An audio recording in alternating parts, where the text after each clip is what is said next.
Akala's Steve is, from what I could find, is the only time Spargo has ever lost to a Steve. He's lost to Akala one more time, which was the Aegis, and every other Steve he's played, he's beaten. And, you know, Susu has a chance to make history here and add his name to, well, one other person in the former best player in the world, Akala. But if you're Spargo, I feel like he's probably not feeling too bad about what he's seeing across from him. Yeah.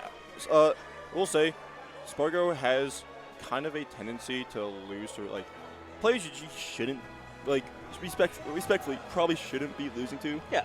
Like, come on, like, Lie at SmashCon 2023. That's a little bit of a crazy upset. So it's not like it hasn't been done before. And you're right with the fact that that Steve set loss versus I thought maybe the only time he's lost to Steve, and the last time he's lost to Steve. Bit of an uphill challenge. Definitely an uphill challenge. And, you know, in the winner's side, we saw Akala play Pocket, and I think that was a 3-0 if I'm not mistaken. And Pocket definitely had some stuff. I remember in particular Game 1, they went off to a really good start, and then Spargo just kind of... Got advantage. Got advantage, exactly. And Spargo, similar to Light, is one of... Well, Light and Cola, actually, is one of those characters who you see doing the... He holds in. Like, let's be real. Spargo holds in, and it works a lot of the time because he is so good at timing his options and really overwhelming his opponents. Yeah, and it doesn't help, like you talk about how the strength of Spargo himself. Cloud as a character, on the relative scale of like Steve matchups, is probably one of, if not the character that gives Steve the hardest trouble. Yeah, so you're going with a hard matchup with the best player in the world at that character, and you're playing the best player in the world at this matchup, and just generally speaking, I've said it a few times, but currently ranked the best player in the world. So Susu has a massive hill to climb, and I will point out they did play last weekend at Gamescom in Winners Top 32 with Spargo taking the sets 3-1, but Susu showed with that one game that, you know, if you can get one game, you can get three, right? Yeah, I mean, and Susu is also a bit more of a technical Steve. What we see from Akola is we see a bit more of like the Spargo. We see a bit more of like the fundamentals being mixed in with Steve, with Steve usage. We see a lot of like this tech stuff. We're seeing a lot of nils, a lot of like this block cancels from Susu.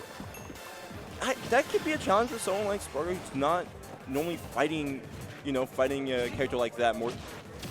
That was an insane tech into an insane follow-up.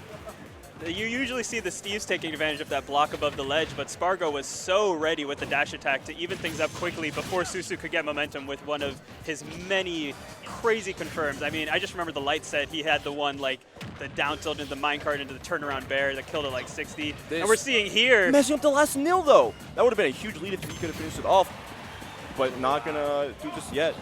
Yeah, that could have been a huge momentum swing for Susu to take the stock there, but Spargo has a new lease on life, and obviously at 124, it's not looking too healthy, but like Spargo can get some damage in a hurry. Oh yeah, but if you look at the material bar, by the way, yeah, Susu right now, this is where Spargo goes in. There's no minecart here that looks very questionable. Wow, the downer's still not gonna kill. This is what we saw against Anin or Pocket though, like. Down air to catch the Elytra, the back airs to catch if you have a chance, and once again, rinse and repeat. Back air when you go high, down air when you go low. Spargo takes the lead. Oh, getting the last hit of it, I think, since he didn't get that much damage, the knockback didn't really push that far and allowed like the perfect opportunity to combo into a side B. Yeah, really unfortunate. But you took the stock, which is great. You actually took it only taking 44. But look at that material bar. You have no gold, no diamond, and I think you're right now stuck with stone tools. Yeah, I think so, and you know, we saw it again. I'll reference the Pocket set again. Spargo, when he sees a Steve with low materials, is like a shark smelling blood, just going in, forcing them into bad positions. Because if Steve without materials is in disadvantage, it's kind of hard, you know? And this is a massive lead for Spargo right now, as Susu does have gold on deck, is starting to build things up a little bit more. Wait, great SDI, but can you finish it off this time? You can! He's gonna do it! Wow! Technical. Technical Steve. I've seen like Steve's hit nils. I've never seen a Steve, like a Steve at the level of Susu hit that consistently and being able to do there's 3 nil trains. Yeah. That's usually what you see in like the Twitter clips, right? It's like, Steve can do this. It's like, but in bracket, can Steve do this? And as Susu has said, yes, Steve can still do it. So you get the overwhelming strengths of Steve with a player who knows how to abuse them. You get moments like that. Doesn't matter your SDI. Thank God I have muted SDI on Twitter because I'm not going to see anything about that. Yeah, because you honestly even saw, like, you called it out. Spargo had good SDI on the jab. Pickaxe confirms at the ledge, but Susu was just ready for it with the up tilt. leading into the kill there and kind of stealing game 1, if I'm being honest. Oh, no, not even kind of. That's straight up steal. He was off stage at like 140. And he somehow also, by the way, just like walked in front of Spargo when Spargo had, after in the TNT, when Spargo had a limit, it could have been upbeat and killed. Yeah, that's true. Great, survivability from Susu to end up with the win, but Spargo has not let it affect him at all. I saw him in the player cam as the nil ladder was happening. He was smiling. Maybe, Spargo can be an expressive player at times, and when you see Spargo, emoting, it's going to be interesting. That great SDI again, but another one? Messing up the nil, so we've seen him, the fact that he can do 2 of these, it's just the last time it's going to mess up. Not going to be able to get a follow-up. The DI good on Spargo. Wow, that was an interesting situation with the blockable Spargo and the hitboxes, but he does make it back. And this, Spargo off to the big lead, but is going to lose the stock first. Great stuff to Susu to take the stock there and not going to die. Yeah, good DI. But this game has just been trading advantage states, it feels like, which we're seeing with the amount of materials Susu is using and has right now. Yeah, and those back airs on the minecart are so good because even if it doesn't hit Steve, as we just saw, it kills the minecart, and then Spargo has enough time to just jump back up with another back air. So great pickup from Spargo and a beautiful blade beam to sneak it in as it kills the block and does some damage to Susu. Spargo doing so good here, but oh my gosh, back air, back air! We're getting out of it. Can you get anything off it? Oh. What a spot dodge. Oh gosh. Okay, we're fine. We're fine. But look at this. You got, in a situation where you could have gotten a bit more, you got like 5% because you still had wood tools. Yep, that's true. You're not, which is one of like the overwhelming strengths of Cloud is his ability to limit Steve's and like material collection. Yeah, I feel like for the second half of that last game and much of this game, Susu has been operating at like half or less than half materials, and Spargo is doing amazing here. He took that last game personally. It feels like most of the iron that we're seeing from Susu has is from him respawning. Honestly, that's a good point. That's where you're getting it from because, yeah, and there's the up smash. There is the up smash. Great stuff from Spargo. Did not give Susu an ounce of respect in that game. No. You talked about how you saw like Spargo smiling when he was getting hit by the nil combo. I can see why. He deserves to have a little bit of confidence, Oh, yeah. in himself. It happens. It can be it's an unlucky situation to be in. But at the end of the day, you don't become number 1 just by, being bad in those situations. Yeah, and number 1 in this meta, piloting pretty much solo Cloud with some Aegis on the side. Like, yeah, you've got to be good at these matchups. And Spargo, as we have already said multiple times, is the best in the world in this matchup. But we're going to go into this game 3 here even, and just runs up and cross slashes. Why not? I love the blade beam to push the TNT. I saw him doing it against Pocket as well. Like, it's just such a cheeky little thing to do to make Steve's a little more uncomfortable. Oh, now you're actually gonna. So we are seeing what Susu gets most of like his hits is all these whiffed hits from Spargo, and Spargo just hasn't been giving Susu these chances because, well, Susu, there's like maybe 5 seconds each stock Susu's actively on the stage. Yeah, like it's been, in football you see like percent possession, right? Like if you had like percent advantage for this set, Spargo's got to have it at least 75% of the time, I'd say, if not higher, especially these last couple games. A dominant first stock. All right, here's the big combo though. And that wasn't even like a miss on the input. You just didn't. Spargo was just able to DI well enough to get out of that situation. Yeah, Spargo was able to survive with the great DI, but you still took up to, you're up to 100% damage now. That up tilt will do it. Great stuff from Susu after a dominant first stock to make things even again. Yeah, and actually having gold could be really good in situations because you can get a loose hit off of, if you can find a chance to punish Spargo. Gold is fast. Gold is really fast. Yeah, that's very true. Like no jump. Oh, okay. Spargo does make it back on. Not a great jab, and yeah, there's those fast gold tools coming back out again, just sneaking in these hits because Spargo does such a good job of overwhelming the opponent with hitboxes, and Susu being able to get hits is really critical there. We've got Diamond on deck for like the first time we've seen Diamond the first stock of game 1. I think you're exactly right. Like, I don't think we saw Diamond at all last game, so if Susu can make it back to stage, he can go for the Diamond tools, although I'd imagine he'll save the Diamond for his last stock. Oh, you're definitely saving it for this stock. Yep.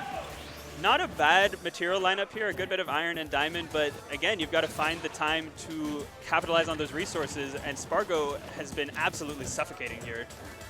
So, fun fact that down tilt. It's like plus. I don't know exactly on plus, but it is plus on shield. That's crazy. So we're seeing those block cancel. So not only is it forcing Spargo into like a weird shield situation, it's on top of the advantage you already have from canceling off the block. You now have shield advantage. That's just God, the rich get richer, as Steve does. And that was a great parry into up smash from Susu to take Spargo's second stock. We're down to last stock. Only 55 on Susu. Nothing terrible. This if is he one can combo. get a hit. Yeah, there. Well, this is the combo. Oh! Oh This my week could God. be big. You get into PBR too. We're seeing these PBRs come out from Susu right now. Can you? Forward air up air, not going to take it just yet. Whoa! No way! No way! That would have been crazy. This really just is a children's party game. That back air missed. Oh my gosh, this is so close. This Spargo's dead? This should be it. I mean, no. Oh no! He has an angle to get back, but he's going to have to avoid the down air, which you're not going to see. No resources back here at the ledge. Does it? Spargo! Oh my God, what an ending! I am surprised Susu went out there. Maybe I just didn't look at the charge correctly. I don't think Spargo had a route which he could have made it back if a block wasn't just placed above him. I totally agree, and we're going to see it right here with the replay. You definitely wouldn't have been able to charge a limit long enough to get back. I mean, I'm going to say it. Spargo got really lucky there, not only sneaking in an up air, but then trading with the Elytra to get another up air out.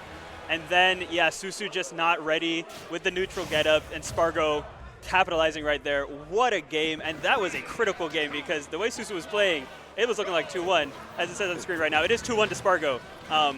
But Susu, this set is, very entertaining compared to how we usually see Spargo steamroll Steves. Yeah, Susu bringing. We talked about how Susu has like the big bag of tricks. Do you have more? Yeah, exactly. Like, and the bag of tricks that Susu has had so far has been fine, but against the best player in the world, sometimes you have to kick it into an extra gear.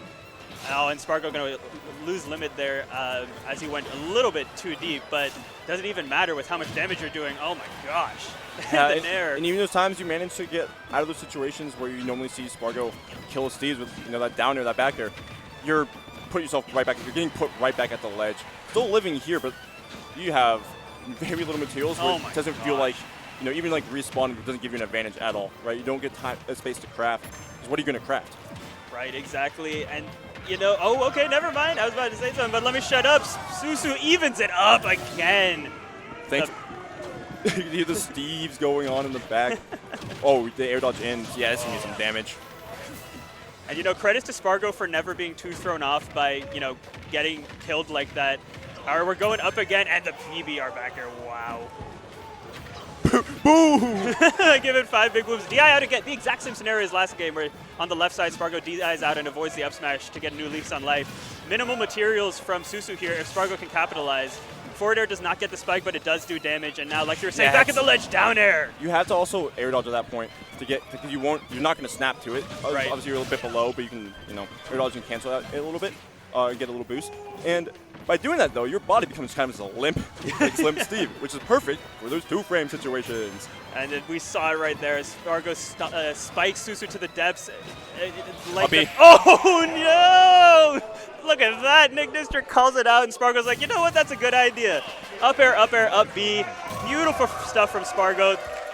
That was an entertaining set. So that, I feel like one thing a lot of people, I feel like the way we were also talking about the set when it started, I felt like we were kind of downplaying, like, where we were kind of like making Spargo seem like such an unbeatable force. No matter what you do, it's just with the Steve army, it's not going to do much. But no, Susu definitely put up a fight and did show that there is, some benefits for playing a bit more technical. Yeah, no, I will happily eat my words there. Like, Susu, even though he did ultimately lose, he had an amazing showing and a better showing against Spargo than most Steves have in recent times. Like that technicality, as you called out, made such a big difference because, Spargo's going to abuse you on stage and off stage with these huge hitboxes. But if you can just get one hit and get a kill, doesn't matter.